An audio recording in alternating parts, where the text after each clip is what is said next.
नमस्कार मंडळी, मी विद्या. तर आजचा दिवस खूपच पवित्र दिवस आहे. हर हर महादेव. आजचा दिवस आहे महाशिवरात्रीचा.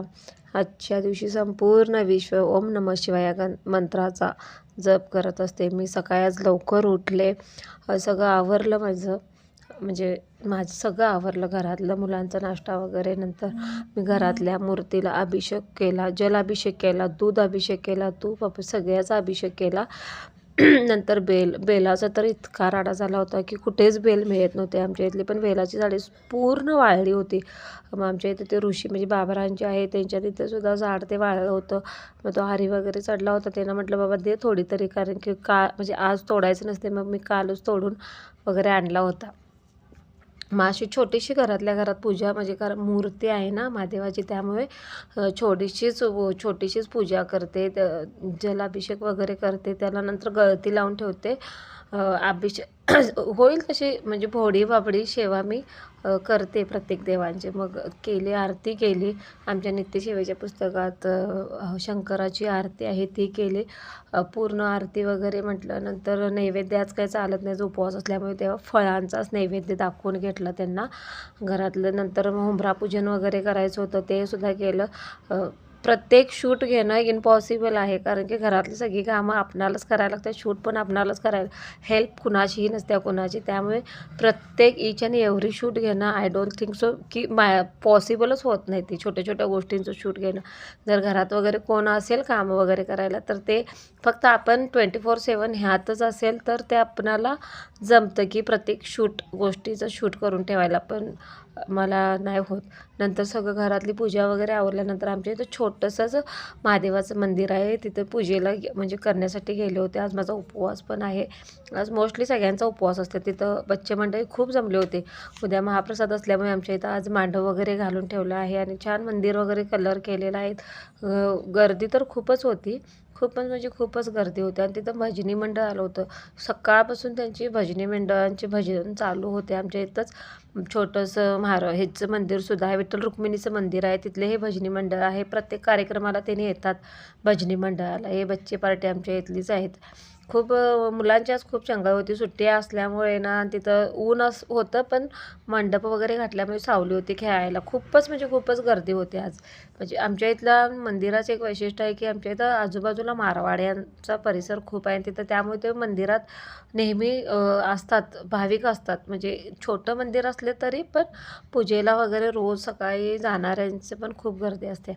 नंतर आत गेल्यानंतर मंदिरात अभिषेक केला, दुधाचा अभिषेक केला. माझ्याबरोबर आमच्या इथला मुलगा किशोर तो आला होता, म्हणजे मांडलेला भाऊच आहे, तो आला होता. बायकांची इतकी गर्दी होती कारण एकट्यानं पूजा करणं शक्य नव्हतं.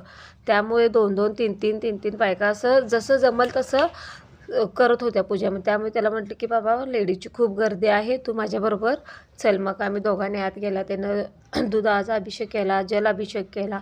जशी येईल तशी पूजा आम्ही केली. आणि गर्दी खूप होती, त्यामुळे बाहेरून खूप दंगा चालू होता की आवरा आवरा, पटकन आवरा. खूपच म्हणजे खूपच गर्दी होती, त्यामुळे निवांत असं करणं काही होत नव्हतं. रोजची पूजा निवांत करते तशी काय आजची पूजा नव्हते. नंतर मी पूजेसाठी बेलपत्र नेलं होतं, दूध नेलं होतं, गंगाजल, मध, दही, साखर, फुले, धूप, भस्म, मेन म्हणजे भस्म सगळं घेऊन गेले होते आणि सगळ्याचा अभिषेक केला. नंतर धूप वगैरे दाखवला, बेलपत्र घातली. बेलपत्र पण मिळत नव्हते, पण कालच काढून ठेवल्यामुळे ते झालं होतं, जमलं होतं. फुलं वगैरे दाखवली, धूप दाखवला. परत शिवहरी शंकर नमामि शंकर शिवशंकर शंभो हा मंत्र म्हटला. जसं होईल तसं, आम्ही काय एक्स्ट्रा ऑर्डिनरी पुजारी वगैरे नाही, पण होईल तशी भोळी बाबडी सेवा बाबाला बोलले की बाबा मान्य करून घे, जशी सेवा झालेली आहे तशी मान्य करून घ्या आमची. असं काय म्हणजे सगळे येतात, आम्हाला पूजा पण करता येते. घरातली देवपूजा वगैरे रोजच्या रोज केल्यामुळे बऱ्यापैकी माहीत आहे. त्यामुळे सगळे आवरलं, सगळं मंदिरातलं पूजा वगैरे केली. आणि म्हटलं की आता बायका खूपच गडबड करत होत्या, आवरावर आरती म्हणायची होती, पण आरती काय म्हणायला मला जमली नाही. बायका खूप गडबड करत होत्या, त्यामुळे म्हटलं राहून दे आरती वगैरे. धूप वगैरे दाखवला, अगरबत्ती दाखवले, थोडा ओम नमः शिवाय हेच मंत्र बोलले वगैरे आणि आवरून घेतलं पटकन. कारण की म्हटलं उगाच आपल्यामुळे बाहेरच्यांना नको, कारण की जेंट्स लोक पण आली होती, त्यांना पण ऑफिसला वगैरे जायचं असते, कामावर जायचं असते. त्यामुळे मी काही जास्त घोळ करत बसले नाही. पूजा वगैरे सगळी आतली आवरली आणि बाहेर आले. जर तुम्ही हा नवीन बघत असतील आहे, म्हणजे जर नवीन कोण असेल तर माझ्या प्लीज चॅनलला सबस्क्राईब करा. माझे व्हिडिओ तुम्हाला आवडत असतील तर प्लीज लाईक करा, सबस्क्राईब करा आणि शेअरसुद्धा करा. तुमच्या सपोर्टची खरंच खूप गरज आहे. मराठी लोकांना थोडासा खरंच सपोर्ट करा.